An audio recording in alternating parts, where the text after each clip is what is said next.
Bonjour Jean-François Froger. Bonjour Annie Gabriel. Deuxième entretien aujourd'hui sur les colliers évangéliques et développement sur le collier des paraboles du royaume, que vous appelez aussi paraboles pédagogiques de Jésus. Nous sommes toujours dans le style oral et vous nous avez montré, preuve à l'appui dans le premier entretien, que les colliers évangéliques se situaient entre le temps d'enseignement de Jésus et la mise par écrit des évangiles.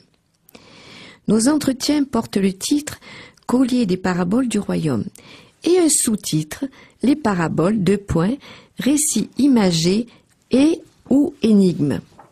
Le « et ou » nous montre bien que vous êtes aussi un logicien, chercheur aussi en mathématiques.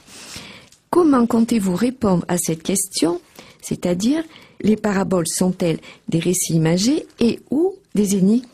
Et en tout premier lieu, qu'est-ce qu'une parabole? Oui, alors le problème se pose dès qu'on veut reconstituer le collier, puisque certaines paraboles sont signalées comme telles, et il le raconta une parabole. Donc là, pas de souci. Là, pas de souci. D'autres ne sont pas signalées comme telles, mais il y a une formule. C'est comme un papier de la sécurité sociale qu'on remplit. On remplit toujours la même formule. Mais ce qui est rempli est quand même différent. Pour chacun. Chacun a un nom, un numéro différent. Mais ça permet à l'administration de se débrouiller bien dans ces affaires-là et de classer. Eh bien, il y a une formule qui signale les paraboles, et je vais vous la donner, parce qu'on va la rencontrer souvent, et qui elle-même a des variantes. Et évidemment, comme la parabole, ça va être essentiellement une comparaison. Nous allons revenir là-dessus. La comparaison, c'est de mettre en vis-à-vis oui, deux choses comparables, évidemment. Ou bien dire une chose qu'on ne voit pas avec une chose qu'on voit. Pour enseigner, justement, par analogie, nous le verrons constamment, de quoi il s'agit. Eh bien, donc, il y a un mot qui va revenir constamment, c'est comparable. À quoi est comparable telle chose? Comparable. Mais ça, c'est, disons, le noyau le plus maigre qu'on puisse trouver pour une parabole. Maintenant, les formules sont bien plus fortes en général.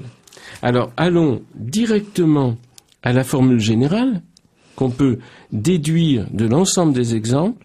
C'est à quoi puis-je faire ressembler? Parce que c'est comparable ou à quoi puis-je faire ressembler telle chose. Elle ressemble à telle autre. Et un peu plus loin, qui? Il y a une explication. C'est pas simplement un vis-à-vis. Telle chose qui? Alors, en abrégé, parce qu'il y a des abréviations, surtout à cause de l'écrit, parce qu'au niveau de l'oral, il n'y a aucune raison d'abréger. Il ressemble un tel à un tel qui. Hein? Ça, c'est la formule la plus courte. Mais il y a aussi la formule longue. C'est, je vais vous montrer à quoi il ressemble un tel. À quoi vais-je le faire ressembler? On répète. Il ressemble à Y. Qui? Alors, exemple. Le royaume des cieux est semblable à du levain qu'une femme. Vous voyez? Alors là, la chose à comparer, par exemple, à faire connaître, que personne ne voit évidemment, c'est le royaume des cieux. De quoi s'agit-il? Alors Jésus va passer sa vie à expliquer de quoi il s'agit. Et ça va être résumé dans un enseignement en parabole. Le royaume des cieux, il est semblable, il ressemble à du levain que une femme prend. Par un autre exemple, le royaume des cieux est semblable à un trésor qui était caché. Donc, on va avoir toujours la même formule. Ou bien, on a ainsi tout scribe devenu disciple du royaume des cieux est semblable à un propriétaire qui. Donc, c'est une parabole en soi. Et ça suit une autre parabole qui est le royaume des cieux est semblable à un filet qu'on jette dans la mer. Et donc, il va falloir regarder très spécialement l'image qui est donnée. Comment fonctionne la parabole? Par une image, ou plusieurs, mais fondamentalement une image, et cette image est donnée par un objet. Alors l'objet, ça va être du levain, un filet, une pierre, un négociant, une maison. Et donc, c'est en regardant ces objets dans la réalité contextuelle qui est de l'époque, évidemment, mais une maison, c'est toujours une maison. On a encore des chances de comprendre ce que c'est. Un filet de pêche, c'est plus difficile parce qu'on n'en voit pas tous les jours. Et donc, il faut prendre la peine de regarder un filet de pêche. Sinon, on ne peut pas comprendre la parabole, bien sûr. Parce qu'il ne faut surtout pas imaginer les choses. Il faut regarder telles qu'elles sont, puisque la leçon va porter sur les analogies qu'on peut tirer de la réalité des choses. Alors, une maison bâtie sur le roc, il va falloir regarder qu'est-ce qu'une maison, ce que tout le monde croit connaître, ce qui n'est pas évident. Qu'est-ce que c'est que le rocher? Qu'est-ce que c'est que le sable? Puisque il y a la contradictoire, l'homme qui est insensé construit sa maison sur le sable. Ça ne viendrait à l'idée de personne, n'est-ce pas? Oui, mais si Jésus emploie cette image, cette métaphore, avec deux objets très concrets, à savoir une maison et du sable, sans doute que même si on ne le fait pas matériellement, on n'est pas assez fou pour faire ça, sans doute qu'on est assez fou pour le faire dans ce que ça signifie. Et alors toutes les paraboles, c'est là où on en vient à image ou énigme, mais les deux. Toutes les images de Jésus sont à la fois extrêmement simples. Oui, donc des récits imagés, on dira. Du levain, n'importe quelle femme sait ce que c'est que du levain. Un homme, c'est peut-être plus difficile parce qu'il n'a pas beaucoup pétri de pâtes. Mais enfin, il peut regarder. Et puis à la campagne, tout le monde sait quand même. Des gamins sur une place, on a tous vu jouer des gamins sur une place. Alors peut-être pas la façon dont ils jouaient à l'époque de Jésus. Mais enfin, alors on va avoir un domaine bien connu, du moins faudra-t-il le connaître bien, parce qu'il est bien connaissable. Et à partir de ce domaine connaissable, construire les analogies qui sont compétentes pour éclairer la réalité inconnue.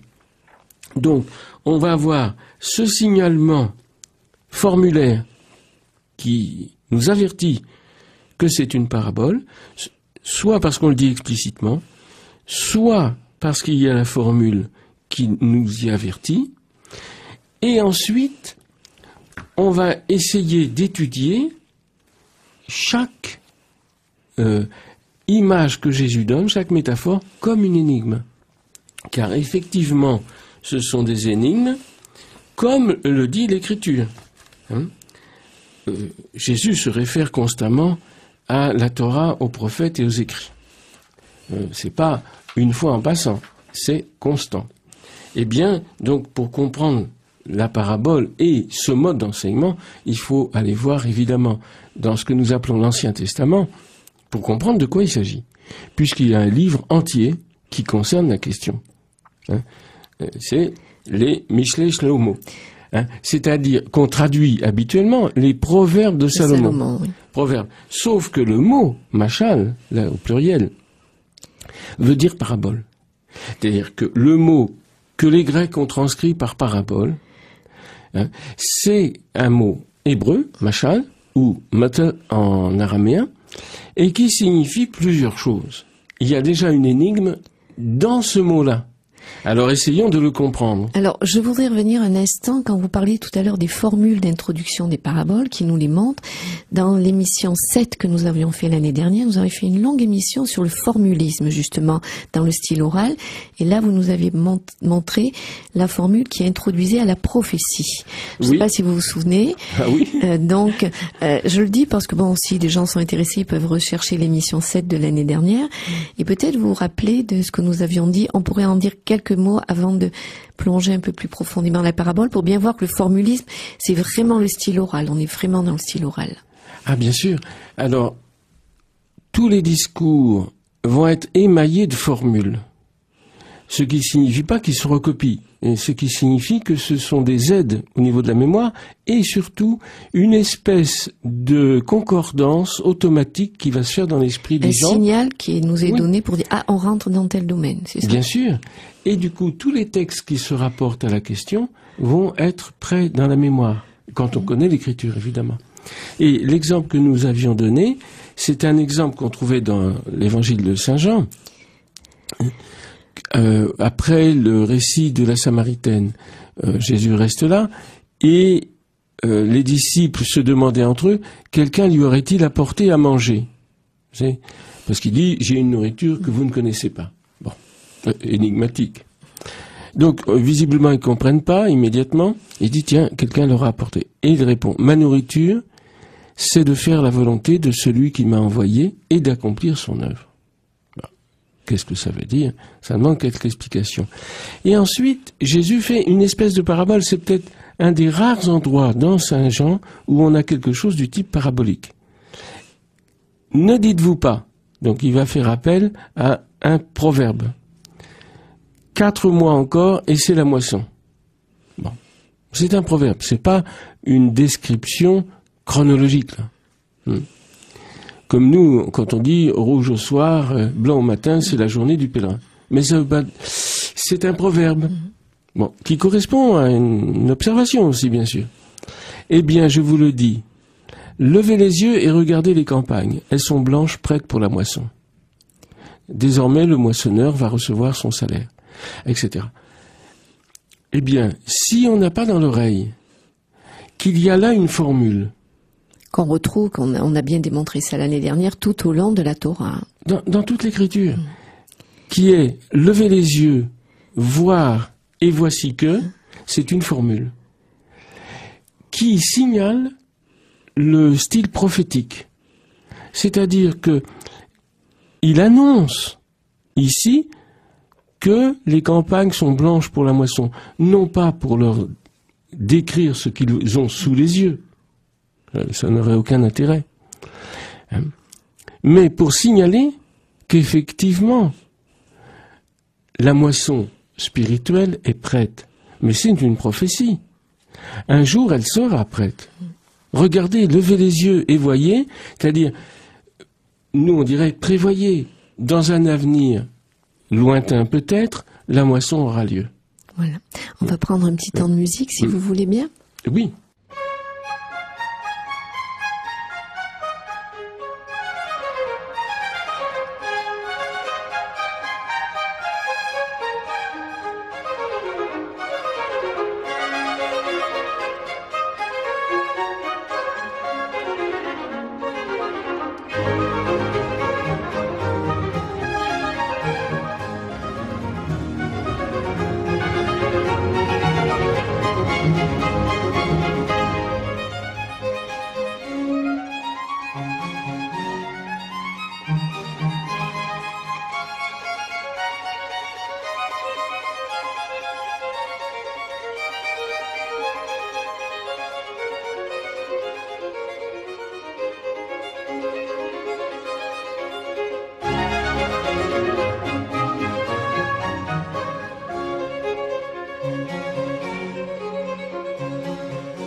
Jean-François Froger, nous nous retrouvons dans ce deuxième entretien, donc deuxième partie de ce deuxième entretien. Vous étiez en train de commencer à nous expliquer le mot machal. Oui. Et juste pour achever ce que nous disions avant la pause musicale, lever les yeux et voir n'est pas une inauguration de Jésus. Il emploie une formule très ancienne qu'on retrouve déjà dans la Genèse. Par exemple, en Genèse 18, 2, il s'agit d'Abraham, et il leva les yeux, et il vit, et voici 3 hommes se tenant près de lui. Donc la formule est exactement, va courir à travers toute l'Écriture.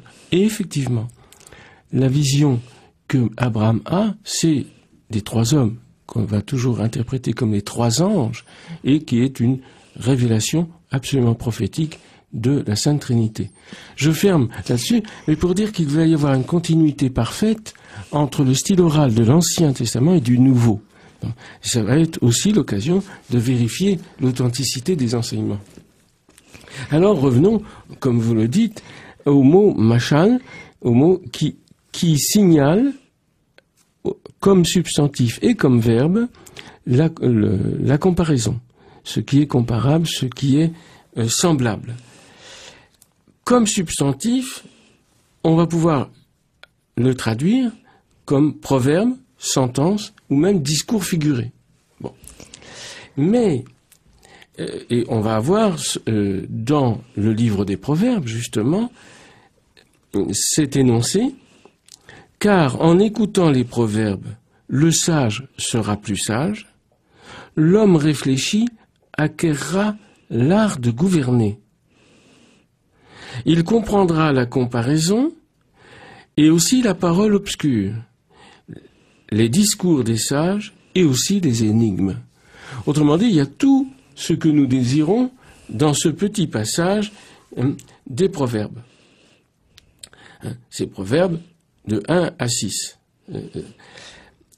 En écoutant les proverbes, donc les méchalim, les comparaisons, les paraboles, le sage sera plus sage. L'homme réfléchit, donc il s'agit de penser, va acquérir l'art de gouverner. Eh bien, évidemment, il y a un jeu de mots qui est propre à l'hébreu, que nous n'entendons plus. C'est que machal signifie aussi gouverner. Donc les paraboles seraient un art du gouvernement ? Oui. Machal a pour premier sens régner, dominer, avoir le pouvoir. Et seulement en second, comparer, faire des proverbes. Et donc, par exemple, il y a un substantif qui est moshel, qui veut dire l'empire, la puissance, qu'on rencontre dans le prophète Zacharie. Alors, c'est tout un programme, parce que Jésus va donner des paraboles, des méchalim, qui tiennent du proverbe, qui tiennent de la comparaison. C'est un style complexe, en fait, pour rendre l'homme sage plus sage, et pour donner l'art de gouverner. Mais, évidemment, l'ensemble des paraboles que Jésus donne, c'est sa façon de gouverner. Pourquoi ? Eh bien, parce que nos esprits ont besoin de comparaison et d'analogie pour pouvoir comprendre et progresser dans l'intelligence de la vie. Donc, si Jésus veut gouverner notre âme et notre cœur, comment s'y prend-il ? En nous donnant les paraboles. Donc, dans l'ensemble des paraboles que nous allons lire de Jésus, nous avons réellement son acte de gouvernement.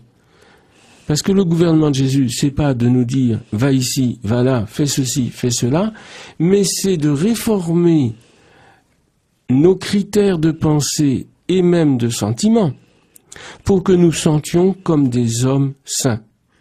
S-A-I-N d'abord, qui ont récupéré la santé. Donc il va y avoir un côté thérapique des paraboles, ça va guérir quelque chose en nous, et aussi des hommes sages. Et saints, S-A-I-N-T, n'est-ce pas, qui sont rentrés dans la sanctification, parce que c'est la parole divine qui va rectifier en nous les façons de penser. Et c'est pourquoi les paraboles sont si difficiles sous un certain aspect, c'est que elles ne sont pas que des images simples qu'on reçoit à première audition. Le travail de la parabole et la mise en pratique, nous allons le voir dans des paraboles très précises, consiste à rectifier nos modes épistémologiques. Autrement dit, nos idées toutes faites, ou nos réactions toutes faites. Nous, on nous contrarie, on se met en colère. Eh bien, est-ce que c'est bon ? Alors, comment rectifier ? parce que c'est bien de nous faire la morale. Jésus l'a fait très peu, en fait. Hein, il nous dit pas, ne vous mettez pas en colère. Il nous donne le chemin épistémique de ne pas connaître la colère, justement. Mais ça, il faut le voir dans les paraboles. Et c'est en les sachant, et c'est en les digérant, que peu à peu, elles vont rectifier nos modes de pensée. Alors on pourrait peut-être dire, hein, je vous écoutais très attentivement, que c'est ce collier des paraboles, donc que vous avez reconstitué comme Pierre Perrier, comme d'autres qui ont fait ces travaux sur les colliers. Et le père Guiguin. Voilà, le père Guiguin qui va publier ce gros ouvrage prochainement là. Ce collier des paraboles est un peu comme, j'oserais dire, une nouvelle loi quelque part. Donc de les avoir mis ensemble, c'est une espèce de code aussi pour nous, oui. qui peut nous aider plus facilement que si on les prend séparément de temps en temps. Voilà. Alors on ne peut comprendre un enseignement que baigné dans un océan d'enseignement. Un enseignement séparé de son contexte, c'est très dangereux. Parce que si on l'a mécompris, alors on a mécompris la totalité. Alors, il faut avoir beaucoup de répétitions avec des petites variantes pour, un peu comme lorsqu'on conduit une voiture, on donne pas des grands coups de volant. Hein. Même s'il faut tourner dans un grand virage, c'est par des tout petits mouvements avec des rectifications constantes, hein, qu'on garde soit la ligne droite, soit qu'on fait le virage qu'on veut faire. Hein. Eh bien, il y a un gouvernement de l'esprit qui est délicat, parce qu'il s'agit de rectifier, il ne s'agit pas de tout mettre en l'air, il s'agit de rectifier, de donner le juste usage de l'intelligence et de la sagesse. Et on verra à l'occasion que c'est un binôme qui vient constamment ensemble, Chokma Bina. Et nous avons dissocié par exemple sagesse et intelligence. Alors il faut les réassocier. Les paraboles de Jésus vont nous apprendre à réassocier ce qui a été cassé en nous, divisé. Car pour nous, apparemment, il n'y a pas de rapport entre l'intelligence et la sagesse. Eh bien, dans toute l'écriture et dans l'enseignement de Jésus, il y a un rapport intime, indissociable de l'un avec l'autre. Eh bien, les paraboles vont servir à ça. Et comme vous le dites, on va pouvoir considérer l'ensemble des paraboles que Jésus inaugure à Capharnaüm. Ça, c'est la première perle du collier. C'est la présentation. On va pouvoir concevoir son enseignement comme un contrepoint de la Torah. Non pas pour la nier, mais pour l'expliciter et la faire comprendre. Car le grand reproche que Jésus fait à ses contemporains, c'est de connaître la Torah sans la comprendre. Vous, c'est ce qu'on voit dans Saint Jean, vous scrutez les Écritures et vous croyez y trouver le salut. Il ne dit pas que c'est faux. C'est bien, il faut scruter les Écritures pour y trouver le salut. Mais vous ne comprenez pas qu'il s'agit de moi. Autrement dit, Jésus souligne que la lecture de l'Écriture ne suffit pas. Sola scriptura, c'est faux. Pourquoi? Parce que si on n'en a pas l'intelligence, il faut la comprendre. Et pour la comprendre, il faut être dans le contexte. Et pour être dans le contexte, il faut être dans un corps vivant.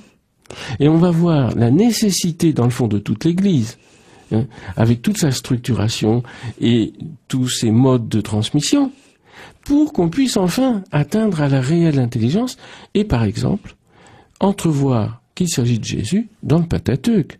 C'est pas évident. Quand on lit Moïse dans la Genèse, le Lévitique, les Nombres, etc., de voir qu'il s'agit d'un livre sur Jésus. Parce que Jésus dit, tout ce que Moïse a écrit, c'est de moi qu'il a écrit. Eh bien, tant qu'on n'est pas capable de le voir, ça veut dire qu'on comprend ni les Écritures, ni Jésus. Alors, vous voyez... Que de travail. Voilà. Et le programme est vaste. Hein. Ou alors qu'on en a une compréhension imaginaire. Hein, on s'invente un Jésus.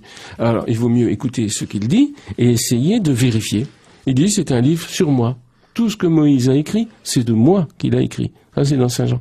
Eh bien, on va voir que dans les paraboles, justement, il s'agit d'un immense midrash, comme on dit, c'est-à-dire de contrepoint sur l'Ancien Testament pour faire comprendre la Torah. Et c'est l'enseignement de Jésus, c'est la Torah de Yeshua. L'enseignement de Jésus est une véritable Torah Il est transmetteur. Et d'ailleurs, il va s'appliquer à dire, je ne suis pas venu détruire, mais accomplir. Mais comment accomplir un enseignement, sinon en le comprenant? Et Jésus fait ce cadeau extraordinaire à ses disciples, c'est de leur donner les moyens, s'ils le veulent bien, s'ils le mettent en application, de comprendre, enfin, ce que voulait dire la Torah, qui est profondément énigmatique.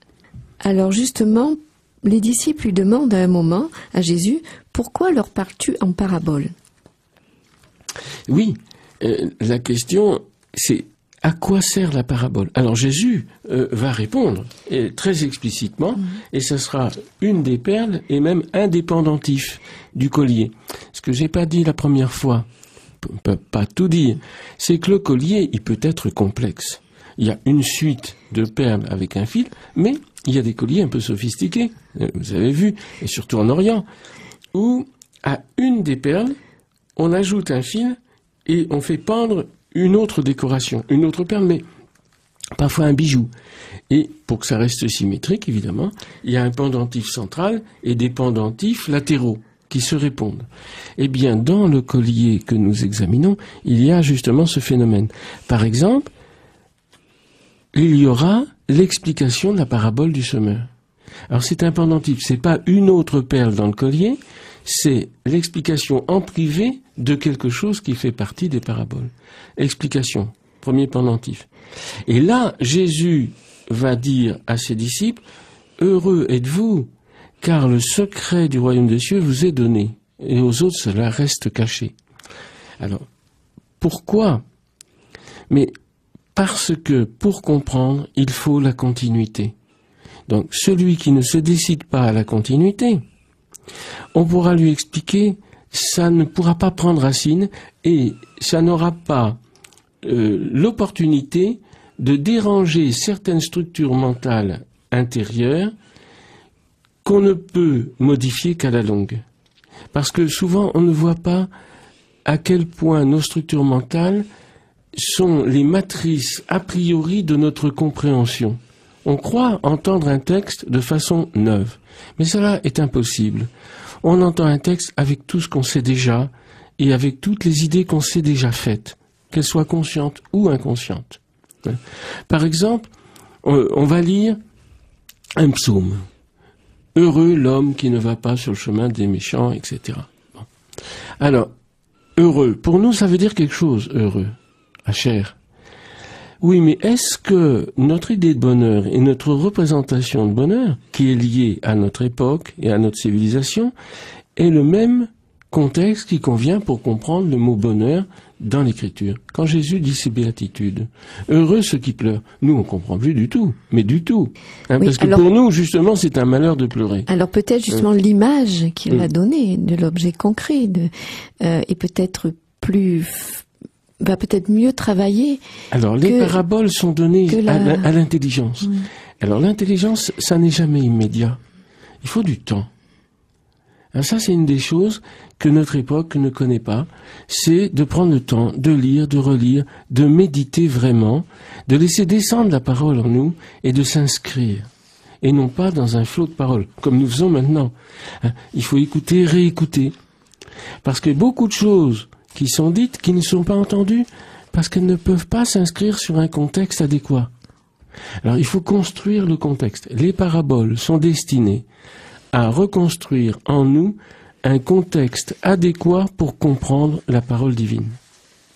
Nous ne sommes plus capables, dans l'état, non seulement actuel, mais actuel, c'était vrai du temps de Jésus, l'état de la société et l'état de la vie humaine, dans ces relations naturelles, si on peut dire, qui dépendent du péché originel, sont incapables de recevoir la vérité de Dieu. Pourquoi? Par exemple, parce qu'on va s'imaginer la divinité. Il ne faut pas s'imaginer la divinité.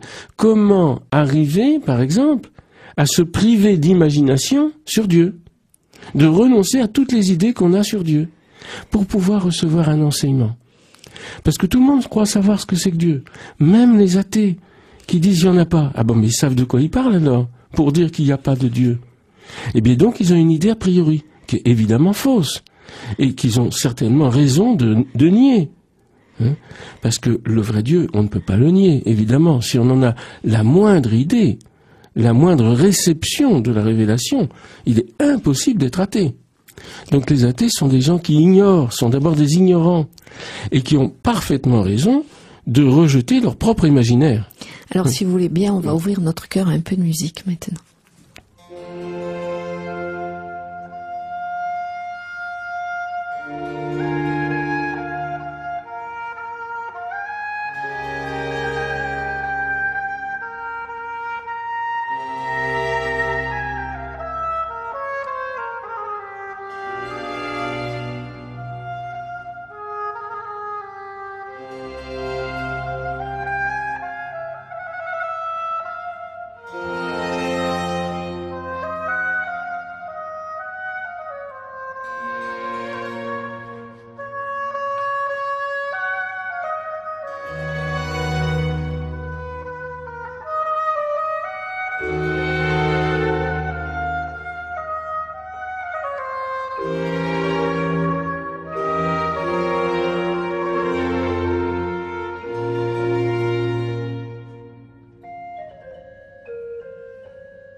Nous nous retrouvons pour la dernière partie de ce deuxième entretien avec Jean-François Froger.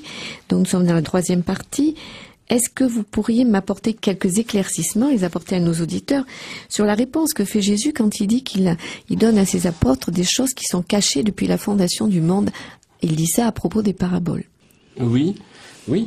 Il enseigne en parabole pour révéler des choses cachées depuis la fondation du monde. Alors, on a le droit de s'étonner un instant. Il y a donc des choses cachées depuis la fondation du monde. Donc, ils sont révélés. Alors, de quoi peut-il s'agir, évidemment? Alors, tout l'enseignement des paraboles est fait pour ça. Qu'est-ce qui peut bien être caché depuis la fondation du monde? Eh bien, justement, l'action de Dieu dans l'âme humaine et dans la création. Alors, nous verrons, puisque c'est le contenu même des paraboles. Alors, effectivement, ce caractère révélateur des paraboles va se trouver au niveau de l'intelligence qu'on va en obtenir dans la corrélation de l'une à l'autre et de celle du collier. Évidemment, ça c'est nouveau, puisque justement on ne les mettait pas en rapport, puisqu'elles étaient dispersées dans le texte. Alors, un exemple qu'on peut donner, c'est précisément entre la première parabole du collier, qui concerne la pièce neuve sur le vieux vêtement, ou le vin nouveau dans les vieilles outres. Donc ça fait tout casser. Non, c'est ce qu'il ne faut pas faire. Nous expliquerons en détail, si vous voulez bien, quand nous étudierons le collier lui-même. Mais qu'est-ce que nous voyons en face? Ce que nous avons dit, à savoir que un scribe instruit du royaume des cieux, donc c'est la fin de l'enseignement, quand on est finalement instruit de ce que c'est que le royaume des cieux, alors on sait tirer de son trésor, comme un maître de maison, du neuf et du vieux. Alors ça, vous nous l'aviez un peu expliqué au début de l'émission, mais j'aurais aimé par exemple que vous nous expliquiez, on voit la 3 et la 13 en face. Hein, si on met les paraboles face à face dans ce collier, dans ces perles, on a la maison sur le roc et sur le sable qui est à l'épreuve de la tempête, et puis de l'autre côté, on a le filet, la parabole du filet. Alors, quelle est la réponse là? Comment les corrélations se font? Alors, vous l'avez dit, le problème de la maison construite sur le roc ou de la maison construite sur le sable, c'est que s'il arrive une tempête, hein, les pluies sont venues, les torrents ont dévalé, les vents ont soufflé, et cette maison a tenu bon, ou bien cette maison s'est écroulée et grand a été son écroulement. On verra là aussi, puisque c'est la 3e perle du collier. Donc on voit qu'il y a une épreuve de la tempête, comme vous avez dit. Il y a une tempête, et là, on vérifie sur quoi c'est bâti. Autrement dit, il suffit pas de voir si c'est bâti sur du roc, sur du sable. L'apparence ne suffit pas, puisqu'il faut la tempête pour comprendre. Il faut vérifier. Oui, il faut vérifier. Donc, l'énigme est là. Bon.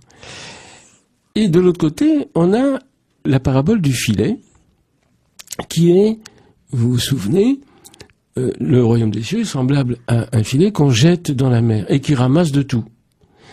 On s'assoit au bord et on trie et on ramasse dans des paniers ce qui est bon et on rejette le reste. Ainsi en sera-t-il à la fin du monde. Les anges rassembleront les bons et les mauvais, les jetteront dans une fournaise de feu et il y aura des pleurs et des grincements de dents. Voilà. Donc là on vérifie aussi. Enfin non, ça se termine.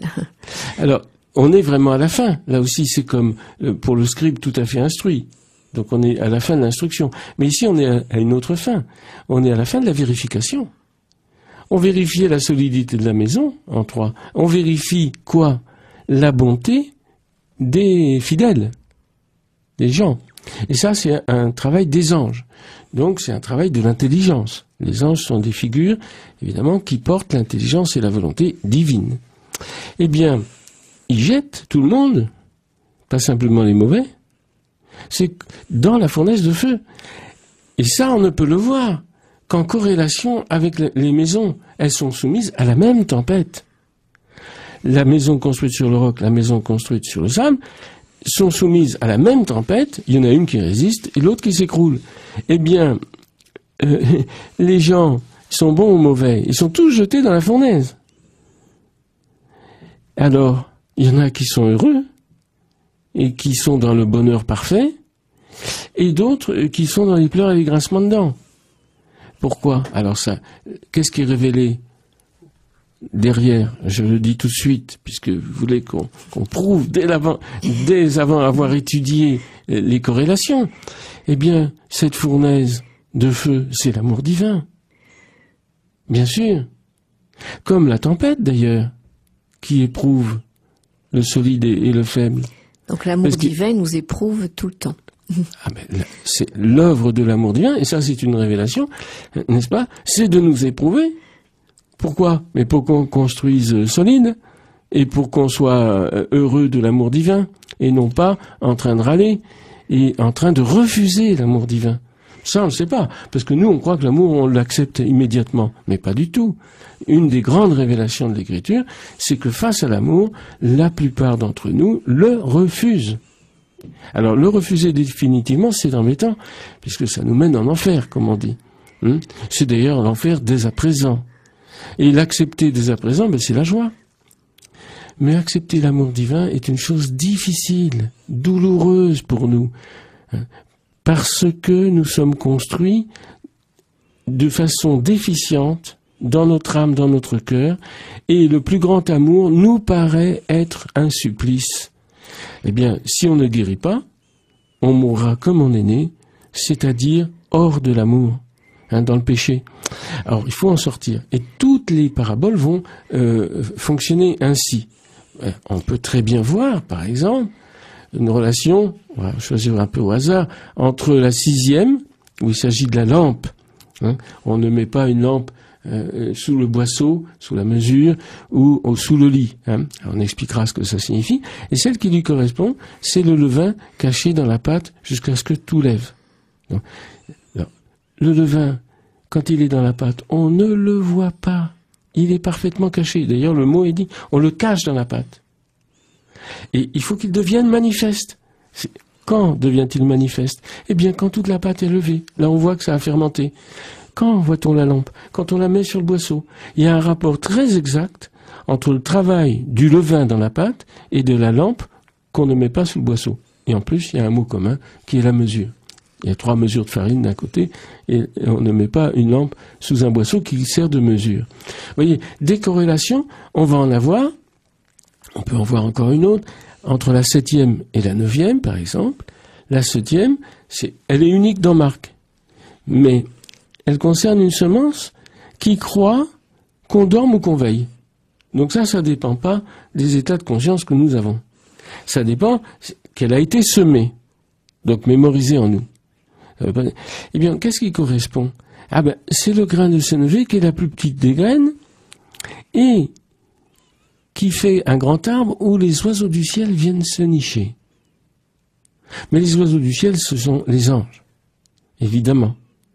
Et les anges travaillent dans l'ombre de l'arbre sans qu'on le sache. Évidemment, c'est invisible. Exactement comme la semence qui croit qu'on dorme ou qu'on veille.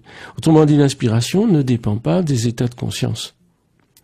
Alors ça, nous allons l'examiner très précisément et vous allez voir que l'ensemble des paraboles du royaume sont une leçon d'épistémologie extraordinaire, tout à fait actuelle et qui peuvent éclairer notre âme jusqu'à la joie.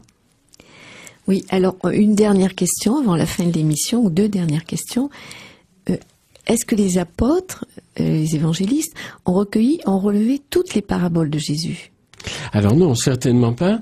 Jésus a parlé énormément, et d'ailleurs les évangélistes le disent, on a dit ce que nous avons dit pour que vous croyiez. Alors justement, c'était ça ma deuxième question, pour que vous croyiez. Ce ne sont pas des propagandistes de je ne sais quel Reich pour mettre dans la tête des gens des choses fausses qu'on croit de force. Pas du tout. Alors, il faut d'abord traduire correctement ce mot. Parce que le mot croire, le verbe croire, en araméen, signifie très exactement, comme en hébreu, être certain de la chose dite. Je te crois, ça veut dire je suis certain que ce que tu viens de dire est vrai. Ça veut pas dire je fais confiance, tu as dit, je comprends rien, mais je te fais confiance, etc. Nous, on entend ça, pour que vous croyiez. On fait confiance parce que c'est le bon Dieu qui a parlé. Mais qu'est-ce qu'on en sait? On ne sait pas si c'est le bon Dieu qui a parlé ou un autre. Alors, on va être certain. Quand on aura compris ce qui est dit, si on accueille ce qui est dit, la preuve interne de la vérité va se montrer en nous. Elle va pas être externe. Ça va pas être une autorité externe qui va nous faire croire quoi que ce soit, mais c'est comme une équation qui tombe juste. Si on a l'intelligence pour le comprendre, c'est pas le mathématicien qui nous fait croire à ces équations, c'est parce qu'elles tombent juste qu'on les adopte. Eh bien, dans l'enseignement de Jésus, il en va de même. C'est parce que ça tombe juste et que ça va à une profondeur inouïe que ses disciples se sont posé la question. Mais qui est-il celui-là qui parle ainsi que personne n'a jamais parlé comme cet homme-là? Pas simplement avec autorité, mais avec vérité. Et son autorité ne tient qu'à une seule chose, à la vérité de ce qu'il dit. Mais nous ne pouvons y accéder et avoir cette vénération et cette admiration complète pour Jésus que si la vérité de ses paroles est entrée en nous. Et que nous avons fait le chemin, c'est nous qui devons faire le chemin pour accéder à cette vérité. Sinon, on croira en Jésus de loin, oui, c'est un grand bonhomme, une espèce de prophète, le bon Dieu peut-être, etc. Mais ça n'ira pas bien loin. Voilà, alors je vous remercie Jean-François Froger pour ce 2e entretien. Nous essaierons dans le 3e d'aborder la première parabole, ou du moins l'introduction au collier des paraboles, d'une façon approfondie. Oui, et parce que c'est une présentation capitale de l'enseignement de Jésus. Merci. Au revoir.